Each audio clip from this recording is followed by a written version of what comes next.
Assalamualaikum warahmatullahi wabarakatuh. Baik anak-anakku semuanya, hari ini kita belajar materi pelajaran SKI atau Sejarah Kebudayaan Islam.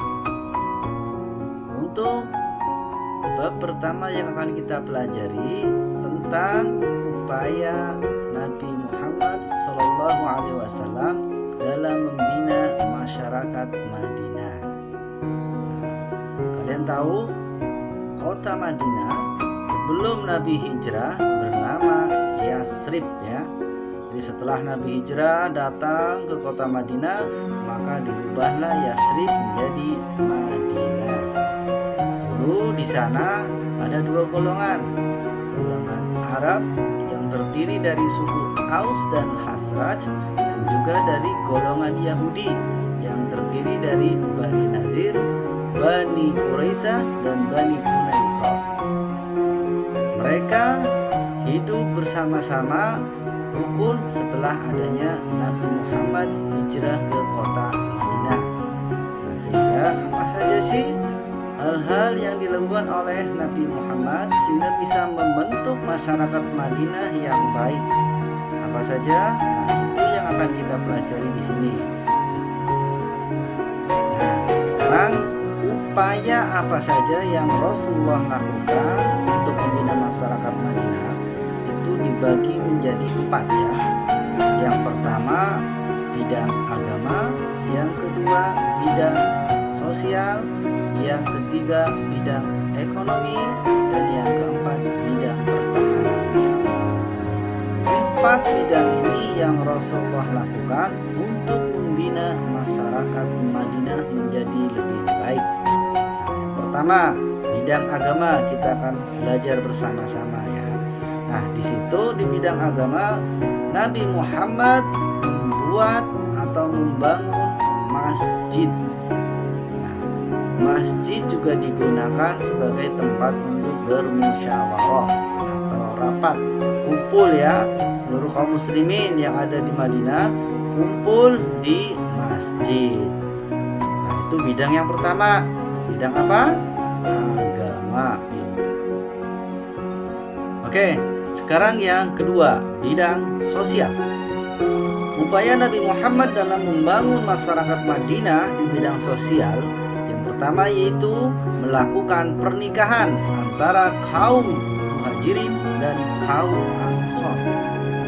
Kaum Muhajirin itu adalah kaum muslimin yang berasal dari kota Mekah.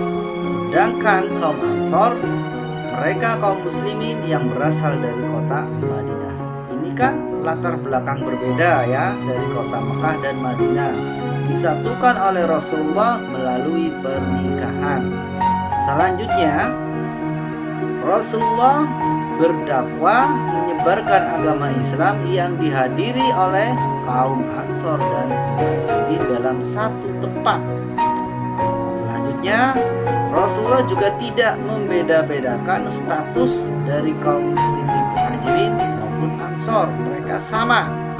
Kemudian Rasulullah juga melibatkan pembangunan masjid Nabawi ya, yang membangun itu bersama-sama kaum Muhajirin dan kaum Ansor. Berdua kaum Ansor dan Muhajirin membangun masjid bersama-sama sehingga terciptalah sosial antara kaum muslimin Muhajirin dan Ansor. Selanjutnya yang ketiga, bidang ekonomi. Nah, di bidang ekonomi ini Rasulullah melakukan pertukaran ilmu dan keahlian para penduduk kaum muslimin. Orang Muhajirin itu memiliki keahlian berdagang, sedangkan kaum Ansor memiliki keahlian bercocok tanam. Makanya kota Madinah ini tanahnya sangat subur untuk bercocok tanam. Sedangkan kaum Muhajirin yang berasal dari Mekah, mereka ahlinya adalah berdagang. Nah, akhirnya Rasulullah tukarkan orang Mekah yang biasa berdagang diajari cara bercocok tanam. Sebaliknya, kaum Madinah, kaum Ansor diajari cara berdagang. Sehingga mereka saling bertukar keahlian sehingga terciptalah ekonomi. Nah, kemudian mereka melakukan kegiatan ekonomi itu dengan bersama-sama, ya.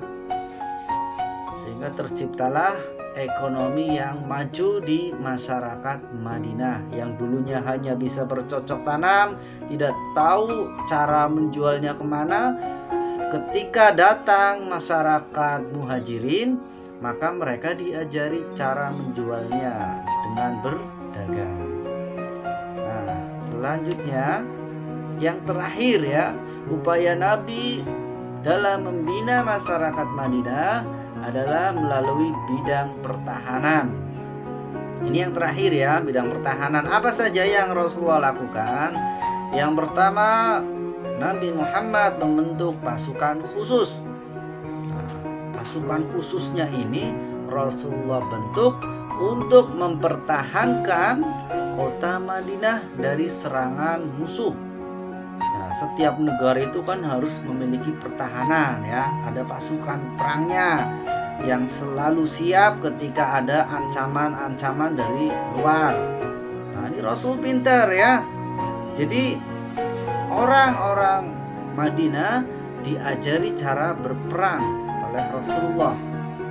Nah, selain membentuk pasukan khusus, Rasul juga membuat perjanjian antara kaum muslimin dan Yahudi. Karena di Madinah itu kan ada dua golongan, Arab dan Yahudi. Mereka disatukan oleh Rasul melalui perjanjian damai, yang mana isinya salah satunya adalah untuk saling tolong menolong sesama kaum Madinah. Sehingga terciptalah kota Madinah yang aman, damai, dan maju. Nah, disitulah seorang Nabi Muhammad yang bisa membina masyarakat Madinah yang dulunya tidak maju. Setelah Rasul hijrah ke Madinah, maka masyarakat Madinah menjadi kota yang maju.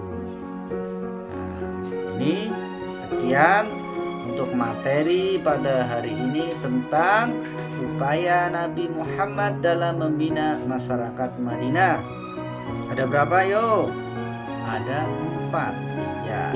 Yang pertama upayanya adalah bidang agama, yang kedua bidang sosial, yang ketiga bidang ekonomi, yang keempat bidang pertahanan. Sehingga terciptalah sebuah negara Madinah atau kota Madinah, kota yang aman, damai, dan berkembang. Mungkin itu untuk pelajaran hari ini. Nanti kita lanjut lagi di materi selanjutnya. Sekian dan kami akhiri. Wassalamualaikum warahmatullahi wabarakatuh.